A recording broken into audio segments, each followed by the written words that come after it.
Hey y'all, it's Crazy Mom Kelly coming at you from my part of PA. I'm not going to say it because you already know it's been a little bit since I did a video. It's there, I said it. Okay, so today's subject has been centuries old subject.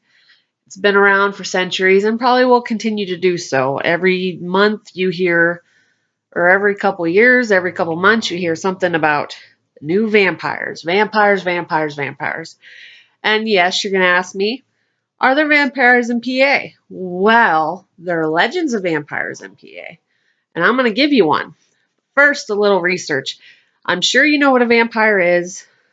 Most people do, but if you don't, here it is. Vampires are usually people, corpses that are reanimated, and they suck life or energy from other people or blood. The old term was blood. But now you have these new things, people call them psychic vampires, where they suck the mana or the chi or energy from people or the form of blood and everything. So that's the new psychic vampire phenomena that we have.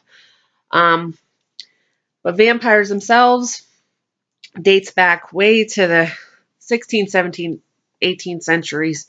Um, Primarily, some people thought it was from the church, that this was warning against people committing suicide because they were afraid that if you committed suicide, the body would be reanimated by a demon or, excommunicated people, and that the demons would take possession of the body and then they would stalk the living. Also, during the plague time, death shrouds, the shroud eaters, they'd call them, when they just, during the plague, they would throw bodies, like, because there's so many bodies, they'd throw them into a ditch, mass burial for the plague victims. And a lot of the times, if they ran out of space and the bodies just kept piling up on each other, they used to wrap bodies when they burial in shrouds. And they'd noticed that around the mouth, some of the shrouds would be there'd be holes around the shroud, and around the mouth there would be like old, and through the nose and sometimes ears and stuff, there'd be vestige, like bodily fluids like blood and whatnot, whatever, coming leaking from the mouth of the victims and stuff. And they believed that these people, they call them shroud eaters, but they believed they're some kind of demon or a vampire, and they would eat and suck the blood of the bodies around them. Early 18th century, during the 18th century, it took really firm root. It didn't, especially in Romania and all that, but like usually Western Europeans would probably, 19th century, Western Europeans usually scoffed at it, being saying it was superstition and then whatnot. And during the 18th century, the superstition took firm root in Poland, Hungary, Bohemia, Slovenia, and Wallachia. And during the 18th century, vampires also, villagers and town people alike would think that vampires held the most threat. People were, held the most threat. What am I thinking? My things are all mixed up. It's been a long day. But they would think that the 18th century people, townsfolk and, villagers alike would think that vampires, I got notes here, could walk in broad daylight. They, and that's different from Bram Stoker's invention of the vampire. He said only nighttime, the vampires could come out and wreak havoc. But 18th century people believed that the vampires could walk around during the day also. And the most dangerous times of day were usually midday and midnight. I'm not sure why, but that's usually what they thought. And also, they did not, and they also instead of being in these hoity-toity mausoleums and crypts, they chose for themselves. They actually would sleep in their graves, and they said that just because the soil wasn't disturbed around the grave does not mean they did not exist. They said that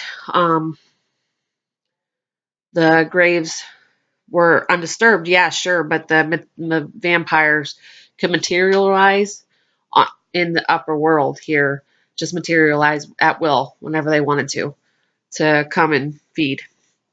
So, and then there's one interesting fact I wanted to show you about Wallachia.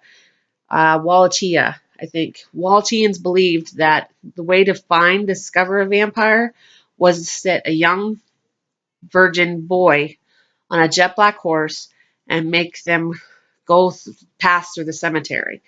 And if the horse refused to move from a grave site, that would be where where a body was interned, and that would be the vampire. That would be where a vampire was buried. Disposal of a vampire was pretty gross. They'd open up the graves, and they'd have to decapitate the head. I think anybody that knows anything about vampires, legends and stuff, knows you decapitate the head. But that wouldn't just only do it. You'd have to move the body. You'd also have to stake it through the body. And this is a little shithead I'll show you here in a minute. This is my vampire at the time being. But stake the body and then burn it also. That's how they believe in vampires. And so I thought that was a little interesting tip for you. All right, yeah, that's what I got. Okay, so you want to know what this has to do with Pennsylvania. Well, we all know that Pennsylvania had its share of visitors and immigrants. You know, we were part of the original 13 colonies. Legends abound in the 13 colonies of different vampires, vampire legends and everything. Mainly, same old. Family member died, usually of the disease consumption or tuberculosis in modern terms, where the body would just, waste away and everything. And then it'd be a long, long, long thing. And then the person would die. And then supposedly that person would come back to haunt the body of the living family members and friends, and they would all die of this disease, or they'd all die from vampirism, but really they weren't dying of vampirism. They were all dying of tuberculosis. But this one story I got to tell you happened in Erie, PA. And this is just one of the many myths you'll find. There's a lot of research out there. And this, by the way, is my little vampire at the time being. This is called my mom's Mother's Day present. This would be little Cookie. Say hi, Cookie. Say hi. She's too busy trying to bite me is what she's trying to do with the little pointy teeth. But anyways, this took place in Erie, PA. It's in cemetery up that way. There's a mausoleum in one of the cemeteries. Imagine that. Mausoleum in cemetery. Yeah, okay, Gil. Who's interned there is questionable. There's several different bodies that have been interned in that mausoleum, but most of them were named Goodrich. The mausoleum's chained, so it's kind of generic looking. It's just a plain old mausoleum. It's chained though, and above it, where it should say the name of the interned, it just has a V in the vine shape or whatever. And the mausoleum usually holds the name of people with the last name naming Goodrich, but that doesn't mean it's only Goodrich in there. Some people, they didn't know where to put some people, so they just interned people from non-denominational churches in there when they died. Who owns it though is her name is oh, let me see here. Her name is, it's called The Vampire's Crypt. And her name is, who owns it, is Gertrude Brown. But there doesn't seem to be a Gertrude Brown that is interned in the mausoleum itself. So that tells you anything. So the story goes, this is in the usually 18, let me read again. It says the 18s, it's sketchy at best who's all in there. They're not real sure. There's supposed to be seven different individuals interned in that place, but the records are incomplete. But Gertrude Brown was being the last one of the heirs, and it outlived most of her family, and most of the past inhabitants died young between that lives in this crypt. Is in this crypt, and it's from 1870s to the 1880s. This is between the time frame of the crypt. And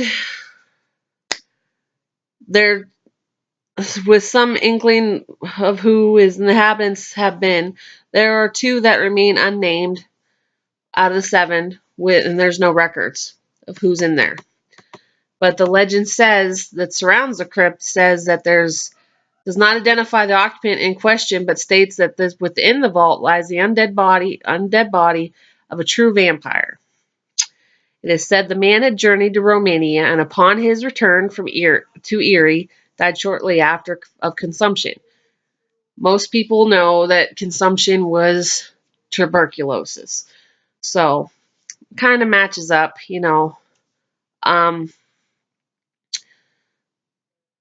So, a couple weeks shortly after consumption, of course, and shortly after his burial, strange and horrifying things have began to happen. Okay, soon the groundskeeper of the cemetery would find dead bodies were being discovered in the suburbs that surrounded the cemetery. Each of them possessed puncture wounds on the neck, and their bodies were drained of blood. It was the maintenance man, like I said, the groundskeeper. He discovered the evil creature's secret. In response, the crypt was burned and the doors were chained, and the name above the opening violently removed for all time. But this is not where the legend ends. Legends persist. Mortals, being curious as we are by nature, many attempts have been to discover, what was in the crypt. So people would break in. One successful attempt was made in the 1930s. A young man wanted to find out who was in there, so he used a chisel and a crowbar. He broke in. It took him all night, but he broke in. And when he broke in, he found a putrid stench that welcomed him. And after that, he found the foul odor. He, after composing himself to deal with the foul odor, he entered the tomb, and he found a wooden coffin, and scantily enclosed was a gross corpse. In order for prove that to his friends that he actually did this, because as a young kid, he decided he snatched one of the rings from the withered finger of the corpse and then fled before the sun rose. And then he immediately ran to his best friend's house, showed his best friend, told him the story. He wanted to provide proof, so that's what the ring was for. He showed his friend, and he swore his friend to secrecy because he didn't want to get in trouble for everything, and then returned home to rest because he was at it all night. The second young man couldn't wait to share the story with his school friends, so he told them, and a group of kids after school went to his house, and when they got there, they wanted to see the ring from the bloodthirsty beast that was supposedly there. So they did that, and the mother tried to explain to the kids that he was sleeping, he needed his rest, but the boys persisted. So she's like, okay, fine. She went over, and she tried to wake him up. When she entered his room, she found her son was dead. His eyes stared blankly black at her, and his mouth rose in a horrifying yet silent scream, and his ring finger had been ripped from his hand.